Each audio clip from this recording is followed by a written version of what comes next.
Το αυγό θεωρείται η τέλεια πρωτεΐνη. Είναι ο πρωταγωνιστής στο πρωινό μας, στα γλυκά, ακόμα και στα ζυμαρικά μας. Τι γίνεται όμως όταν το σώμα μας αρχίζει να το βλέπει ως εχθρό? Ήξερες ότι η αλλεργία στο αυγό είναι μία από τις πιο συχνές τροφικές αλλεργίες παγκοσμίως? Σε αυτό το βίντεο θα δούμε πώς θα καταλάβεις αν έχεις αλλεργία ή δυσανεξία, πού κρύβεται το αυγό χωρίς να το ξέρεις και πώς μπορείς να το αντικαταστήσεις στη μαγειρική σου με 5 πανέξυπνες λύσεις. Είστε στο πολυθεματικό κανάλι Μέα Κόλπα και πριν συνεχίσουμε θυμηθείτε να κάνετε εγγραφή όσοι δεν το έχετε ήδη κάνει, να μας δώσετε ένα like, να κοινοποιήσετε το βίντεο και να ενεργοποιήσετε το καμπανάκι για να ενημερώνεστε άμεσα για τα καινούργια βίντεο. Τι συμβαίνει όμως στην πραγματικότητα όταν έχουμε αλλεργία στο αυγό? Για να εκδηλωθεί μια αλλεργική αντίδραση, πρέπει πρώτα να έχει υπάρξει μια προηγούμενη έκθεση του οργανισμού στις πρωτεΐνες του αυγού, είτε μέσω της διατροφής, είτε μέσω κάποιου εμβολιασμού. Στην περίπτωση αυτή, το ανοσοποιητικό σου σύστημα αναγνωρίζει λανθασμένα την πρωτεΐνη του αυγού ως επιβλαβή ουσία. Έτσι, όταν καταναλώνεις αυγό, το σώμα αντιδρά απελευθερώνοντας ισταμίνη και άλλες χημικές ουσίες. Αυτό πυροδοτεί την αλλεργική αντίδραση με συμπτώματα ορατά αλλά και εσωτερικά. Και να θυμάστε, μπορεί να έχετε αλλεργία στο ασπράδι, στον κρόκο ή ακόμα και στα δύο. Προσέξτε όμως αυτό. Αν έχετε αλλεργία, τα συμπτώματα μπορεί να εμφανιστούν μέσα σε ελάχιστο χρόνο αφού καταναλώσετε ή ακόμα και αν απλώς ακουμπήσετε ένα αυγό.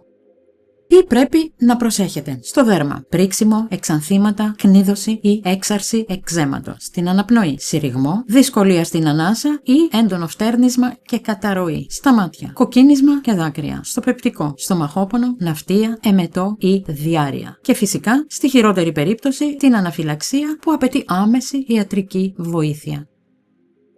Παρόλο που ο καθένας μπορεί να αναπτύξει αλλεργία στο αυγό, τα στατιστικά δείχνουν ότι είναι πολύ πιο συχνή στα παιδιά από ότι στους ενήλικες. Ποιοι όμως διατρέχουν μεγαλύτερο κίνδυνο? Η επιστήμη μας δείχνει μια ξεκάθαρη σύνδεση με το έξεμα. Τα παιδιά με δερματικές παθήσεις έχουν πολύ περισσότερες πιθανότητες να εμφανίσουν τροφικές αλλεργίες. Μάλιστα, σχεδόν όλες οι περιπτώσεις αλλεργίας στο αυγό αφορούν παιδιά που είχαν βρεφικό έξεμα, με τις πιο σοβαρές αντιδράσεις να καταγράφονται μεταξύ 6 και 15 μηνών. Φυσικά, ρόλο παίζει και η κληρονομικότητα. Αν ο ένας ή και οι δύο γονείς έχουν τροφικές ή εποχιακές αλλεργίες, το παιδί έχει μεγαλύτερη προδιάθεση. Τα καλά νέα, οι μελέτες δείχνουν ότι το 70% των παιδιών θα ξεπεράσει την αλλεργία μέχρι την ηλικία των 16 ετών. Τι γίνεται όμως με τους ενήλικες? Είναι εξαιρετικά σπάνιο να αναπτύξει ένας ενήλικας αλλεργίας από αυγά για πρώτη φορά. Συχνά πρόκειται για μια αλλεργία που υπήρχε από την παιδική ηλικία και απλώς διαγνώστηκε αργότερα. Στους ενήλικες οι αντιδράσεις είναι συνήθως πιο ήπιες, ίσως μια ελαφριά ναυτία ή έξαρση εκζέματος. Και κάτι που πρέπει να γνωρίζετε, αν υπάρχει αλλεργία στα αυγά κότας, είναι πολύ πιθανό να υπάρχει αντίδραση και στα αυγά της πάπιας, της χήνας, του ορτικιού και της γαλοπούλας. Αλλεργία στο αυγό και δυσανεξία στο αυγό. Ποια είναι η διαφορά?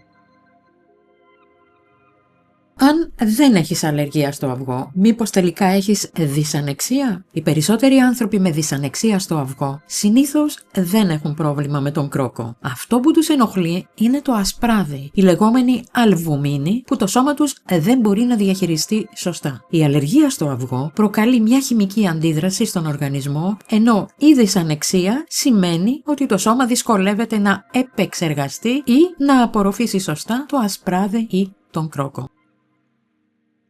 Τα πιο συνηθισμένα συμπτώματα δυσανεξίας στο αυγό είναι πεπτικά προβλήματα που πολλοί άνθρωποι αντιμετωπίζουν. Φούσκωμα, υπερβολικά αέρια, ναυτία, πόνο στο στομάχι και κράμπες. Μπορεί επίσης να εμφανιστεί εμετός ή άλλα γαστρεντερικά θέματα.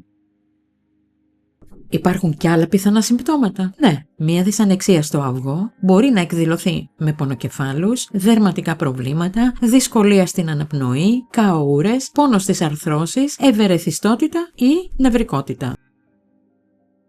Υπάρχουν μερικοί γενικοί τρόποι για να ξεχωρίσεις αν πρόκειται για αλλεργία ή δυσανεξία. Αλλεργία σε τροφή. Εμφανίζεται ξαφνικά, αρκεί πολύ μικρή ποσότητα για να την προκαλέσει, συμβαίνει κάθε φορά που τρως το συγκεκριμένο τρόφιμο, μπορεί να γίνει επικίνδυνη για την υγεία. Δυσανεξία σε τροφή. Εμφανίζεται σταδιακά. Μπορεί να συμβεί μόνο αν φας μεγάλη ποσότητα. Μπορεί να συμβεί μόνο αν τρως το τρόφιμο συχνά, δεν είναι απειλητική για τη ζωή.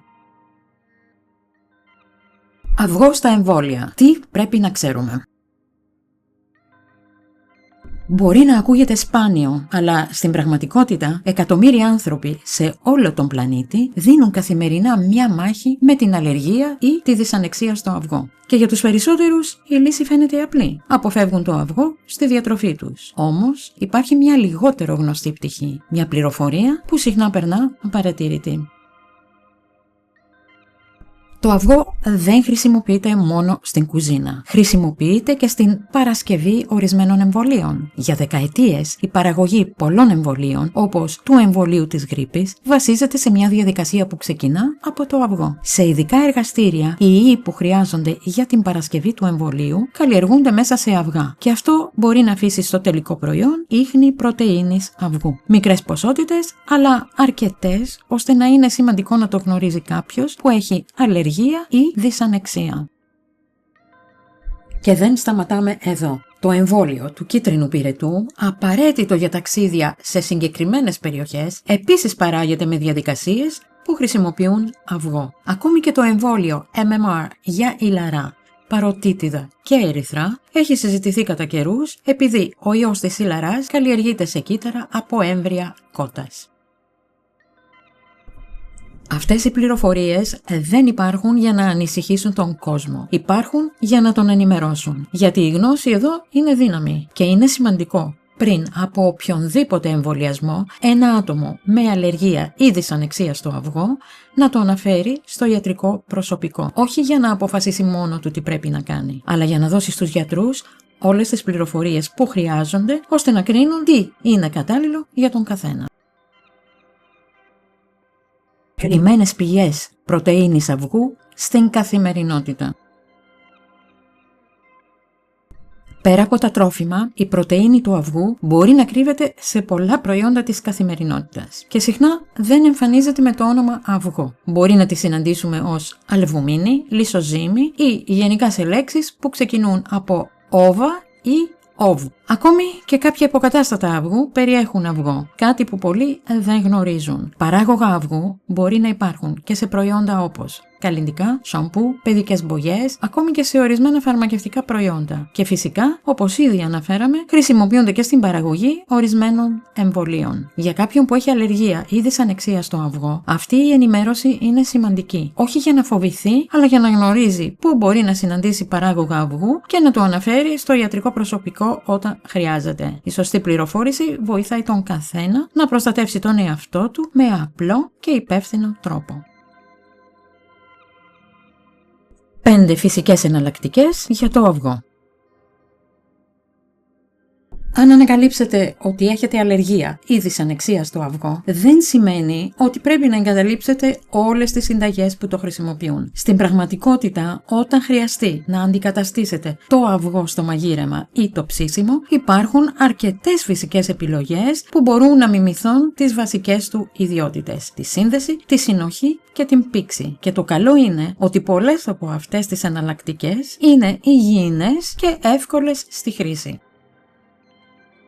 1. Σάλτσα μήλου. 1/4 του φλιτζάνιου για αφράτα κέικ και muffins. 2. Μαγειρική σόδα και ξύδι. 1 κουταλιά γλυκού σόδα με 1 κουταλιά σούπας ξύδι. Ιδανικό για να γίνουν τα γλυκά σας αέρινα. 3. Λιωμένη μπανάνα. Προσθέτει υγρασία και γεύση σε ψωμιά και κέικ. 4. Σπόρι τσία ή λιναρόσπορος. 1 κουταλιά σούπας τριμμένη σπόρι με 3 κουταλιές σούπας νερό.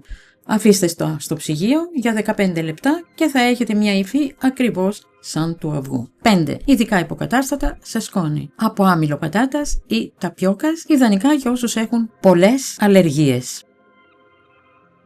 Για τα αυγά, τις αλλεργίες και άλλα θέματα που αναφέρθηκαν σε αυτό το βίντεο, θα βρείτε στο κανάλι μας μια ολόκληρη βιβλιοθήκη γνώσης. Πάρτε μια μικρή γεύση εδώ, στην οθόνη σας, και αν θέλετε να τα δείτε όλα, οι σύνδεσμοι σας περιμένουν στην περιγραφή, ακριβώς κάτω από το βίντεο.